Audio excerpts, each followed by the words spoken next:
Il ne suffit pas de construire des infrastructures de production de l'énergie électrique comme les barrages et les centrales solaires.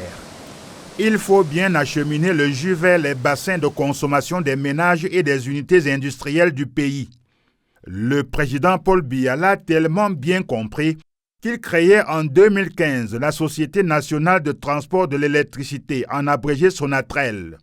avec pour mission, entre autres, l'exploitation, la maintenance et le développement du réseau public de transport d'énergie électrique et de ses interconnexions avec d'autres réseaux, la gestion des flux d'énergie électrique transitant par le réseau public de transport et la gestion des financements subséquents. Depuis 2016, la Sonatrel a acquis et installé sur l'ensemble du territoire 22 transformateurs de puissance pour tonifier l'approvisionnement des villes et villages, densifier le réseau et assurer la disponibilité et l'accessibilité à l'énergie électrique, levier important pour le développement socio-économique du Cameroun.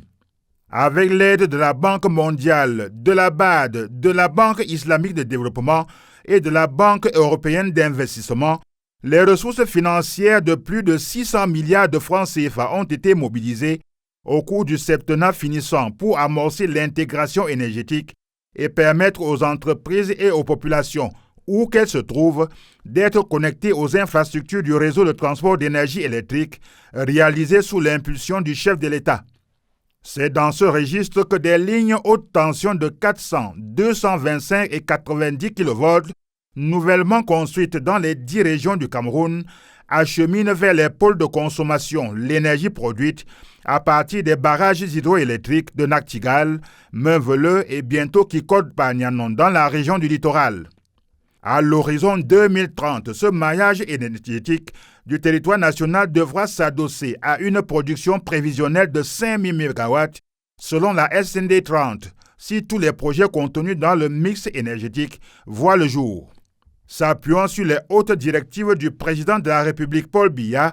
le directeur général de la Société nationale de transport de l'électricité, Victor Mbemi Nyanga, et les partenaires travaillent à la création d'un seul réseau national d'électricité qui mette toute la capacité installée du Cameroun à la disposition des ménages et des unités de production industrielle, et placer le Cameroun dans la posture d'exportateur de l'énergie dans la sous-région Afrique centrale.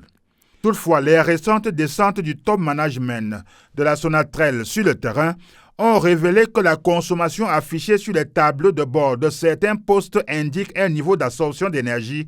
inférieur à la capacité des transformateurs de puissance installés. Pour cela, la Sonatrel a toujours appelé les entreprises à forte demande d'énergie à se rapprocher d'elle et à négocier des contrats de fourniture d'énergie sécurisés,